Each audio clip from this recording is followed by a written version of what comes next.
Shalom, selamat pagi jemaat Tuhan. Berjumpa kembali dalam doa pagi online. Nilai hidupku.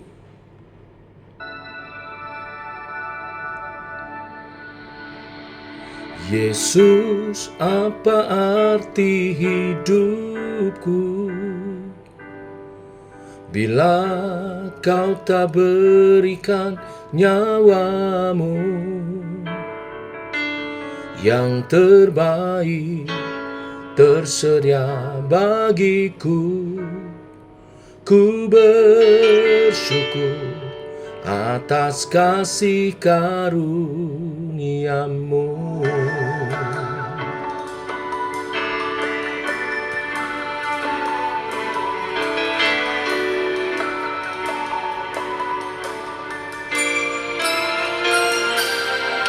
Salibmu membuka mataku, betapa berharga nilai hidupku.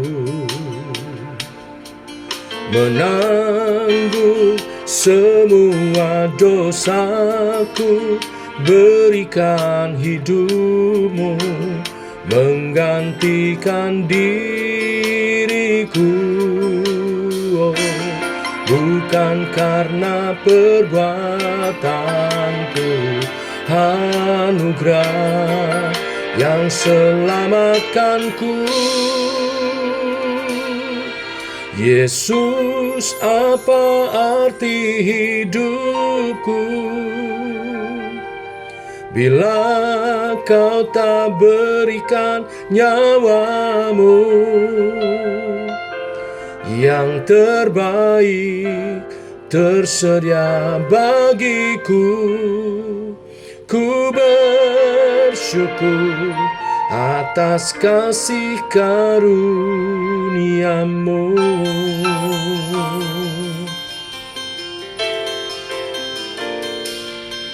Salibmu membuka mataku, betapa berharga nilai hidupku.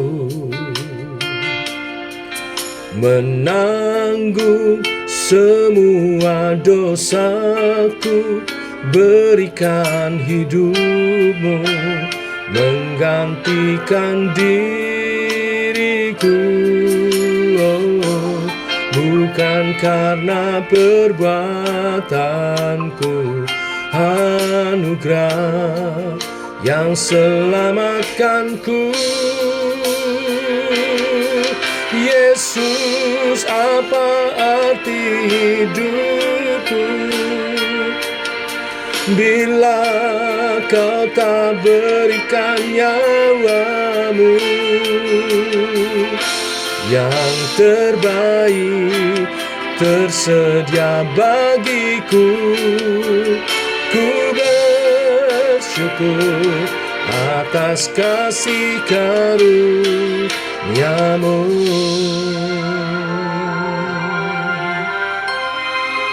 Terima kasih Tuhan atas karyamu. Engkau menebus dosa kami, mati di kayu salib menanggung hukuman kami. Kami bersyukur atas karyamu. Terima kasih Tuhan.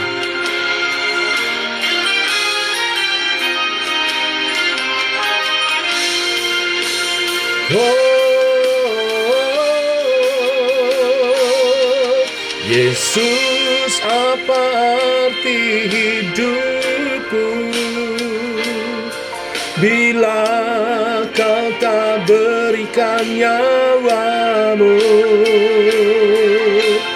yang terbaik tersedia bagiku. Ku bersyukur atas kasih karunia. Yesus, kaulah arti hidupku, karena kau telah berikan nyawamu yang terbaik tersedia bagiku.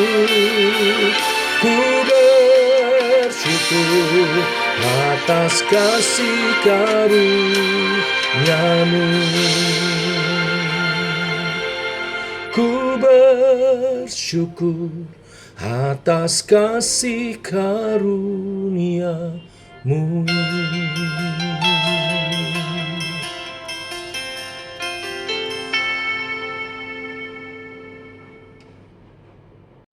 Tiba waktunya untuk kami merenungkan firman-Mu. Firman-Mu lah suluh dan terang bagi jalan kami. Berfirman Tuhan, terangi jalan kami. Dalam nama Tuhan Yesus Kristus. Amin. Bapak Ibu, kita lanjutkan renungan firman pada pagi hari ini. Lukas pasal yang ke-14, ayat 15 sampai yang ke-24. Demikian firman Tuhan. Mendengar itu, berkatalah seorang dari tamu-tamu itu kepada Yesus, "Berbahagialah orang yang akan dijamu dalam kerajaan Allah." Tetapi Yesus berkata kepadanya, "Ada seorang mengadakan perjamuan besar dan ia mengundang banyak orang. Menjelang perjamuan itu dimulai, ia menyuruh hambanya mengatakan kepada para undangan, 'Marilah, sebab segala sesuatu sudah siap.' Tetapi mereka bersama-sama meminta maaf. Yang pertama berkata kepadanya, 'Aku telah membeli ladang dan aku harus pergi melihatnya. Aku minta dimaafkan.' Yang lain berkata, 'Aku telah membeli 5 pasang lembu kebiri dan aku harus pergi mencobanya. Aku minta dimaafkan.'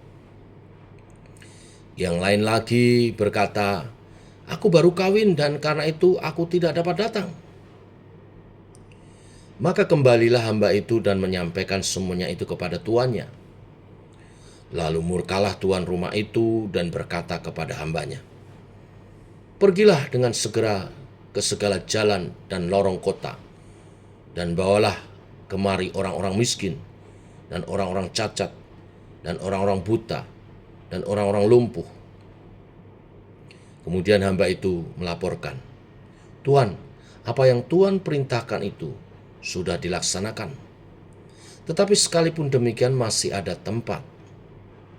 Lalu kata tuan itu kepada hambanya, 'Pergilah ke semua jalan dan lintasan, dan paksalah orang-orang yang ada di situ masuk, karena rumahku harus penuh. Sebab aku berkata kepadamu, tidak ada seorang pun dari orang-orang yang telah diundang itu akan menikmati jamuanku.'" Amin. Sampai di sini pembacaan kita. Bapak Ibu jemaat Tuhan, pengajaran yang Tuhan Yesus sampaikan pada saat ini yang kita baca, Bapak Ibu, pengajaran yang Tuhan Yesus sampaikan dari apa yang kita baca pagi ini dilatar belakangi saat Yesus berada di rumah seorang pemimpin dari orang Farisi yang mengundangnya makan pada hari Sabat. Lukas pasal 14 ayat 1 dan 2.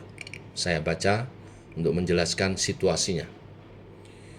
Pada suatu hari Sabat, Yesus datang ke rumah salah seorang pemimpin dari orang-orang Farisi untuk makan di situ. Semua yang hadir mengamat-amati dia dengan seksama, dan seterusnya. Jadi ternyata pada saat itu Yesus sedang datang ke rumah salah seorang pemimpin dari orang Farisi, dan para pendengarnya adalah sebagian besar orang-orang Farisi yang terus mengamat-amati Yesus dengan tujuan mencari-cari kesalahan. Tetapi mereka tidak menemukan kesalahan itu. Di ayat 7 dijelaskan Yesus melihat bahwa tamu-tamu berusaha menduduki tempat-tempat kehormatan. Maka ia mengatakan perumpamaan untuk mengajar kepada mereka, supaya bila diundang jamuan makan atau satu acara pesta, jangan datang langsung duduk di tempat tempat terhormat, tetapi duduklah di tempat paling belakang lebih dahulu. Supaya kita tidak mendapat malu bila ternyata ada tamu lebih terhormat yang memang tempat duduk itu dipersiapkan bagi tamu itu. Tetapi kalau kita duduk di belakang lebih dahulu dan ternyata kita dihormati oleh tuan rumah, kita akan dipersilahkan di tempat itu. Selanjutnya, pengajaran Yesus berlanjut dengan apabila engkau mengadakan perjamuan siang atau perjamuan malam, di ayat 12, janganlah engkau mengundang sahabat-sahabatmu atau saudara-saudaramu atau kaum keluargamu atau tetangga-tetanggamu yang kaya, karena mereka akan membalas dengan mengundang engkau pula, dan dengan demikian engkau mendapat balasnya. Tetapi ayat 13, apabila engkau mengadakan perjamuan, undanglah orang-orang miskin, orang-orang cacat, orang-orang lumpuh, dan orang-orang buta, dan engkau akan berbahagia, karena mereka tidak mempunyai apa-apa untuk membalasnya kepadamu. Sebab engkau akan mendapat balasnya pada hari kebangkitan orang-orang benar. Ketika Tuhan Yesus menyampaikan pengajaran ini di situasi jamuan makan, maka di ayat 15 yang kita baca hari ini, mendengar itu, berkatalah seorang dari tamu-tamu itu kepada Yesus. Salah seorang ini orang Farisi. Berbahagialah orang yang akan dijamu dalam kerajaan Allah. Dari pernyataan inilah maka Yesus menceritakan sebuah perumpamaan pengajaran yang lain. Jadi konteksnya menjadi pendengar Yesus saat itu adalah orang Farisi yang merasa benar, merasa hebat, merasa kaya, padahal di hadapan Tuhan mereka itu miskin, tidak mampu, dan jauh dari kebenaran. Perumpamaan tentang orang-orang yang berdalih. Perumpamaan ini menceritakan sebuah pesta besar, bukan pesta kecil-kecilan, tapi pesta yang besar. Pesta dengan perencanaan yang kompleks, mahal, dan perencanaan yang hebat. Dan Tuhan di sini adalah menggambarkan Tuhan yang mengundang banyak orang. Dan pada waktunya maka Tuhan menyuruh hambanya untuk berbicara mewakili dirinya, mengundang semua tamu yang terhormat. Seharusnya semua tamu yang akan diundang sudah tahu, karena ini adalah suatu yang besar, yang sudah dipersiapkan sedemikian rupa, dan waktunya telah tiba. Tetapi di perumpamaan ini diceritakan mereka minta dimaafkan karena tidak bisa hadir dan memberikan banyak dalih, yaitu sedang membeli ladang, sedang membeli lembu untuk dicoba, dan baru kawin. Kalau kita perhatikan, dalih-dalih dan alasan-alasan yang mereka buat sebenarnya bukan sesuatu yang jahat. Namun masalahnya bukan pada baik buruknya alasan itu, tetapi masalahnya adalah dengan prioritas. Yaitu bahwa hal-hal yang menjadi alasan itu dirasa lebih penting. Dan ini yang menjadi kemarahan sang tuan. Karena nilai budaya pada waktu itu, undangan perjamuan orang besar dari orang penting di sebuah kota, tetapi ditolak, itu sama dengan mau menyatakan perang, karena sama dengan tidak menghargai, tidak menganggap penting undangan itu. Jadi alasan mereka itu konyol dan tidak masuk akal, yaitu membeli ladang, bicara investasi, membeli lembu, bicara pekerjaan, dan baru kawin, bicara hubungan. Yang Tuhan maksudkan adalah di atas itu semua, perkara Tuhan harus menjadi yang utama. Lebih daripada investasi kita, lebih daripada pekerjaan kita, dan bahkan lebih daripada hubungan kita dengan siapapun, bahkan pasangan hidup kita. Bukan mereka itu semua tidak penting, semuanya itu penting. Tapi Tuhan menuntut prioritas yang utama bagi umatnya.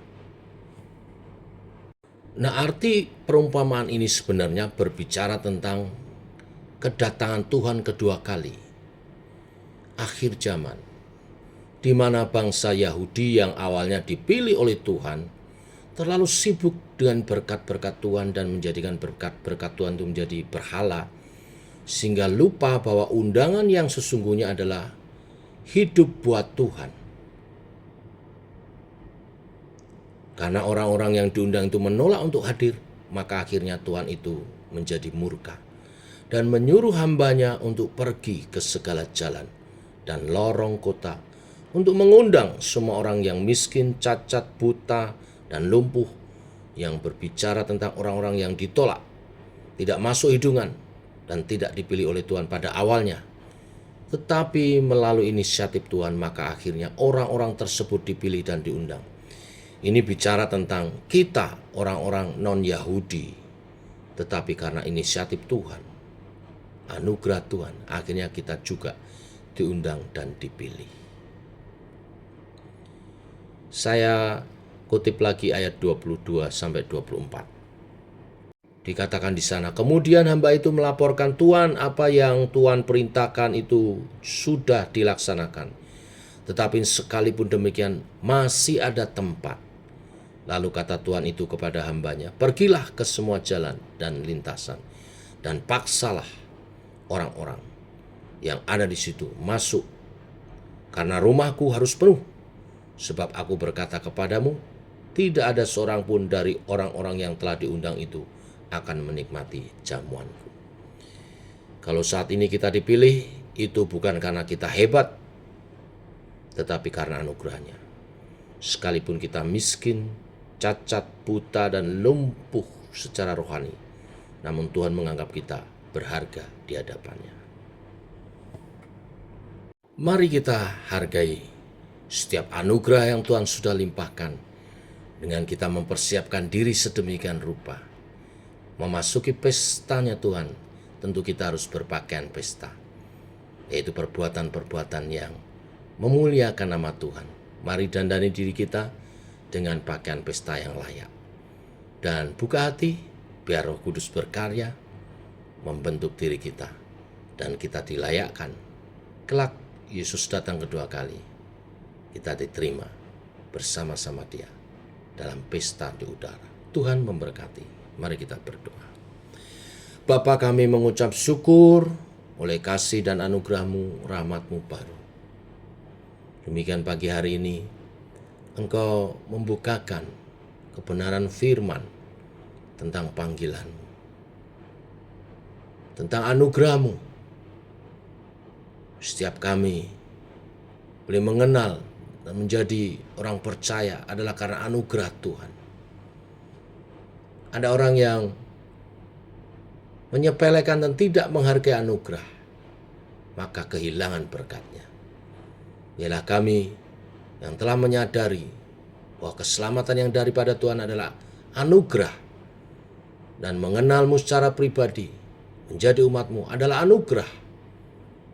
Karena tidak hanya kami akan masuk surga, kami juga diperlengkapi sedemikian rupa, disempurnakan, dipulihkan untuk menjadi anak-anak Tuhan yang layak. Kerjakan seturut kehendak-Mu apa yang telah Engkau anugerahkan melalui Roh Kudus yang Kau curahkan di hari Pentakosta untuk mempersiapkan umat-Mu layak berkenan sebagai mempelai Kristus yang mulia. Demikian doa kami menyertai sepanjang hari ini. Roh Kudus berkarya di antara kami dalam nama Tuhan Yesus Kristus. Amin. Demikian saudara doa pagi kita. Selamat pagi. Shalom.